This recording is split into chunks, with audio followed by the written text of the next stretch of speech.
Muy bien, doctora. Cuéntenos, por favor, cuál fue su intervención específica en esta causa de Jimena Salas y qué análisis puede hacer sobre lo que pasó con este detenido que se habría quitado la vida dentro del baño de la alcaidía. Bueno, yo intervengo como en la segunda investigación que se realiza sobre este crimen, en el cual en la primera obviamente estaba imputado el ex marido de la víctima Jimena Salas y terminó con un sobreseimiento, una absolución, por así decirlo, es decir, que no se lo encuentra culpable al marido. El Ministerio Público Fiscal decide seguir investigando, encuentra una nueva hipótesis acerca de lo que había pasado sobre cómo podría haber sido la secuencia fáctica de este crimen, cuáles eran los nuevos autores, y que inició una investigación basada también en nuevas herramientas informáticas, nuevos perfiles y demás, que se utiliza en criminología para investigar. Se dio con esta nueva tesis que el autor material y penalmente responsable eran los hermanos Saavedra, y bueno, luego de un cotejo de ADN, porque en el momento de la muerte de Jimena Salas había una gran cantidad de sangre, no solamente de ella, sino también del autor material de este crimen, que en realidad eran dos, pero cuando se logra vincular a través de distintas pruebas que se realizaron a los hermanos Saavedra con el crimen de Jimena Salas, se realiza posteriormente el peritaje y la sangre de Saavedra, de Javier Saavedra, coincide con menos 17 o 18 muestras que se encuentran en la escena del crimen, tanto sobre el cuerpo de Jimena, en el piso, en el cuarto de Jimena, Salas y demás. Esto nos lleva a una prueba que fue cuestionada por la defensa. Luego, en la etapa de juicio, tengo entendido que desistieron de ese cuestionamiento y ya estaba expedita la vía para que se celebre el juicio el día posterior a que el señor Javier Saavedra toma la decisión de quitarse la vida en la unidad carcelaria número 1. Doctora, el hecho de que Javier, bueno, de acuerdo a la autopsia que se le practicó al cuerpo, haya decidido quitarse la vida, ¿le llama la atención a usted? Porque creo yo que es la primera vez que sucede en Salta y muchos se acordaron también de lo que pasó con Néstor Piccolo en la causa de las turistas francesas, que también se habría quitado la vida por la presión, lo que implicaba investigar ese hecho tan resonante para la historia criminal de Salta. Yo creo que son dos hechos completamente distintos. Néstor Piccolo era personal policial, no estaba imputado en ningún caso, bajo ninguna calidad de nada, y quizás fue por presión o por cualquier otro problema personal, que eso creo que nunca lo vamos a saber.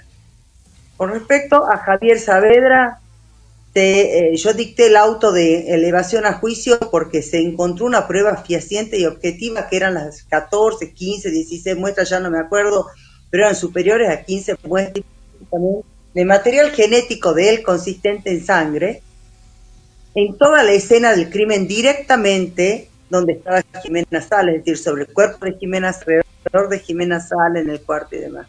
Era una prueba contundente acerca de la vinculación que tenía Javier Saavedra en el deceso y en la muerte de Jimena Salas. Porque no hay otra forma de determinar qué hacía sangre de Saavedra sobre el cuerpo asesinado de Jimena Salas, la cual había muestras fehacientes de que Jimena Salas se había defendido con uñas y dientes con respecto a su agresión. En la escena del crimen encontramos dos agresores. Uno era Javier Saavedra y otro era otra persona que sería el hombre 2, que jamás pudimos identificar, a pesar de hacer multiplicidad de pruebas. Hemos citado a personas de distintos lugares de la provincia para que se sometan a pruebas de ADN, cuestión que no se pudo resolver hasta el día de hoy. Pero esto es la Doctora, verdad. ahí quería hacerle una consulta. Quería hacer una consulta con ¿Me respecto escucha? a estas pruebas de ADN, porque bien usted lo decía, bueno, ahí la principal prueba que compromete a Javier Saavedra o que lo comprometía son el ADN. Pero también hay un ADN que nunca se logró investigar a quién pertenecía, por más que se hicieron muchas pruebas, básicamente a toda la familia Saavedra. Ahora, el abogado defensor, el doctor Marcelo Arancibia, cuestionaba de que él había pedido una contraprueba y que se la habían negado. ¿Fue así o qué fue lo que sucedió? El doctor Arancibia había solicitado una prueba ante la fiscalía, se la denegaron, y una serie, a través de una suerte de distintos remedios jurídicos, terminaron en la etapa de juicio ante el juez de juicio, en la admisibilidad de la prueba, terminando de esa contraprueba. Pero o sea que se terminó haciendo de todas formas la prueba. La prueba ya se había realizado. El ADN de Javier Saavedra fue encontrado en 17 muestras que habían sido tomadas con anterioridad en la escena del crimen, en el momento en que fue hallado el cuerpo de Jimena Salas.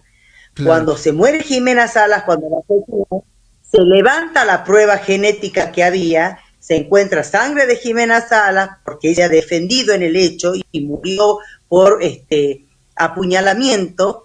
Luego se encuentra sangre de otras personas que supuestamente eran de los asesinos, y con el correr del tiempo, que pasaron muchos años, esa sangre coincide en el tiempo con el ADN de Javier Saavedra.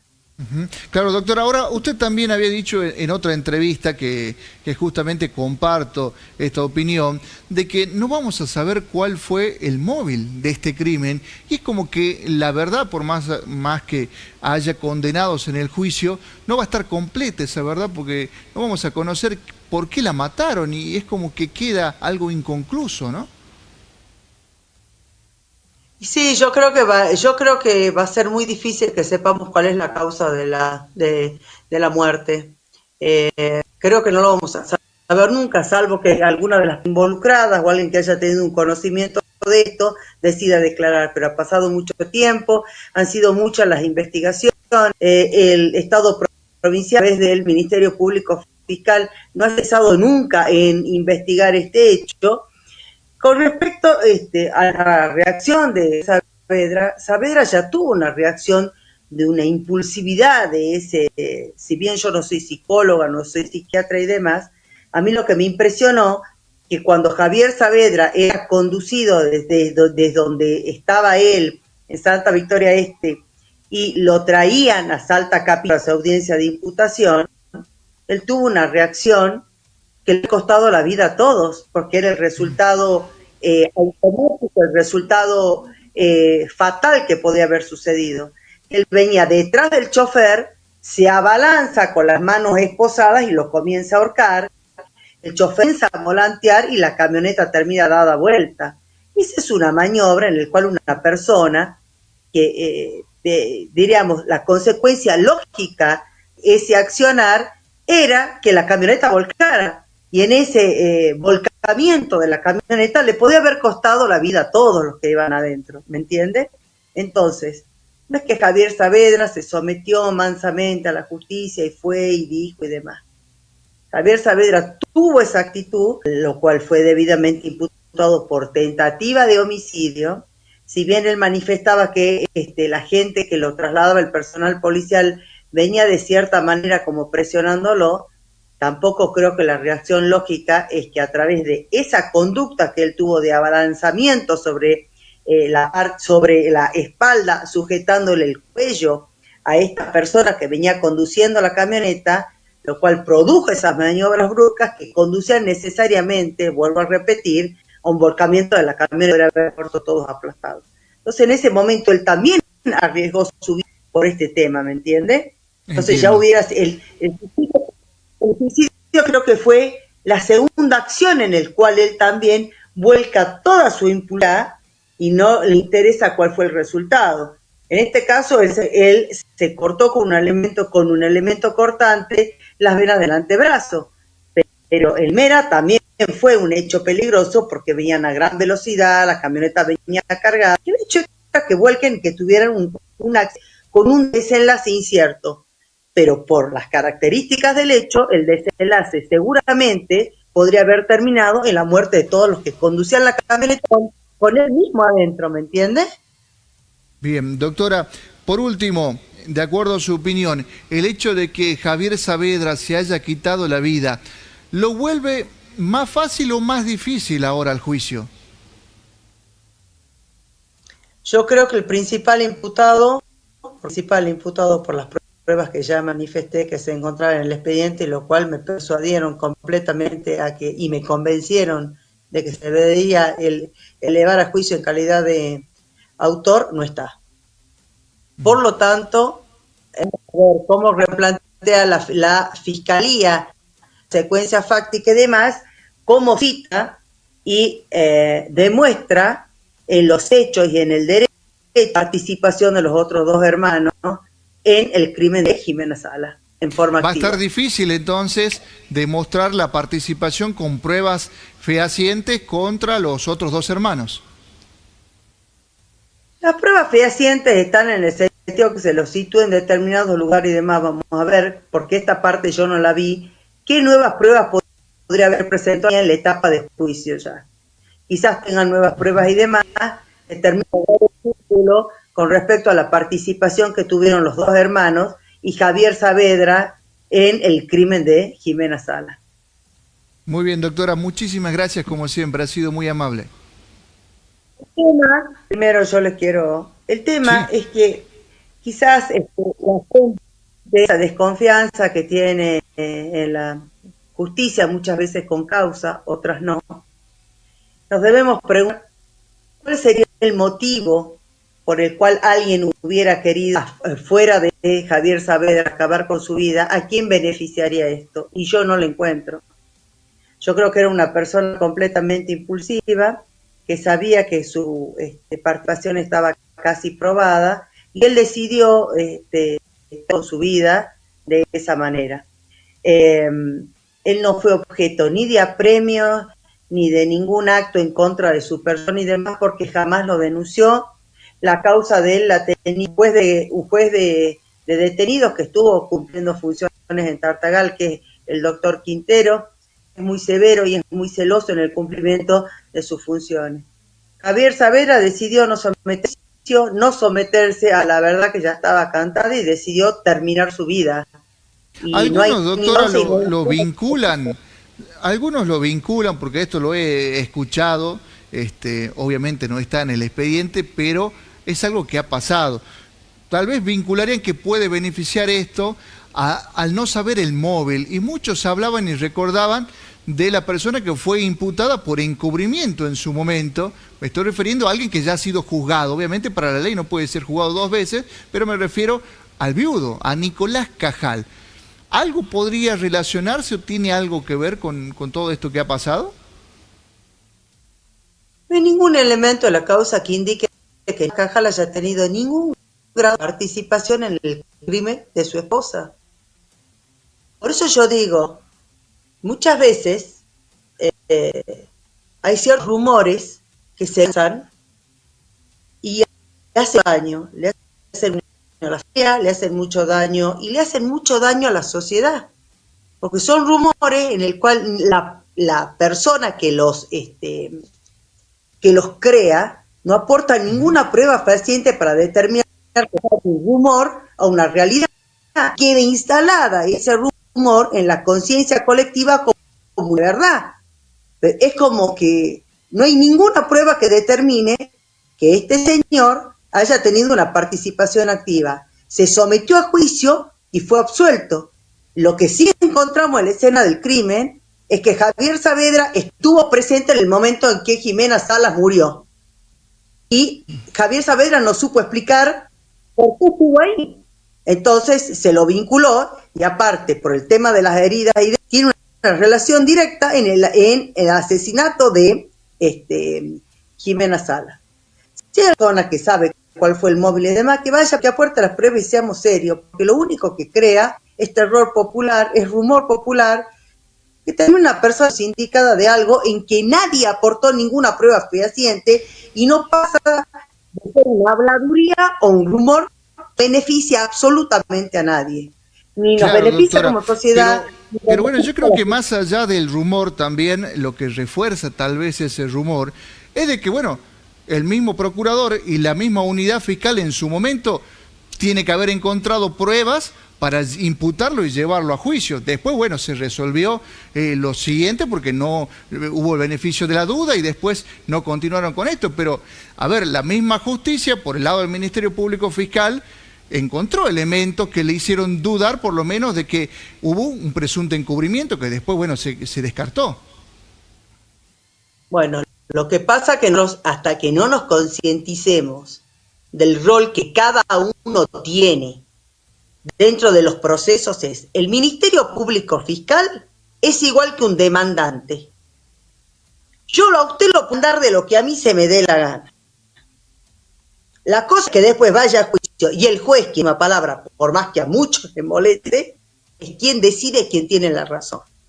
Si usted no está de acuerdo, va a apela y va al Tribunal de Impugnación, en donde nuevamente el Poder Judicial, que no es ni el Ministerio Público ni la Defensa Pública, va a decidir cuál de las partes tiene la razón. Y de ahí vamos a la Corte Suprema de Justicia de la Nación y ahí seguimos con los distintos estamentos. Si nosotros tomamos como verdad absoluta, o verdad echada, o veredicto, la versión de cualquiera de los que van a ir a juicio, ya sea fiscal, querella, que es como una fiscalía privada, por decir, la víctima se presenta en particular, o asume el Estado la persecución de esa acción pública. O la defensa, porque hay abogados que saben defender muy bien rumores, en donde terminamos pensando que el principal imputado que después siendo culpable es un pobre inocente. Cada quien decide la justicia y la justicia es totalmente ecuánime y es totalmente neutral porque lo único que nos importa a los jueces es hacer justicia. Y aparte porque nosotros una gran responsabilidad que es aplicar el derecho en virtud de los hechos que son demostrados en forma fehaciente, verdadera, con el grado de certeza necesario para que esa persona termine condenada. Si ese grado de certeza, a través de las pruebas dadas por la parte que lo invoca, yo, por ejemplo, digo, fulano de tal es encubridor, y digo nada más, revelo, y nunca llego al grado de convicción que me haga persuadir a que esa persona realmente ha tenido ese rol, esa persona es absuelto y por lo tanto es inocente. Entonces, hay fiscales que se mueven muy bien mediáticamente, defensas que se mueven muy bien mediáticamente, jueces que se mueven muy bien mediáticamente, pero acá la última palabra la tiene el juez, el Poder Judicial. Y es la única parte que es totalmente neutral, porque el fiscal quiere defender cualquier hipótesis del crimen, hay fiscales que verdaderamente aman el derecho, y hay otros fiscales que se aman solamente a sí mismos, porque quieren tener la razón como sea. Lo mismo Claro. pasa con la defensa.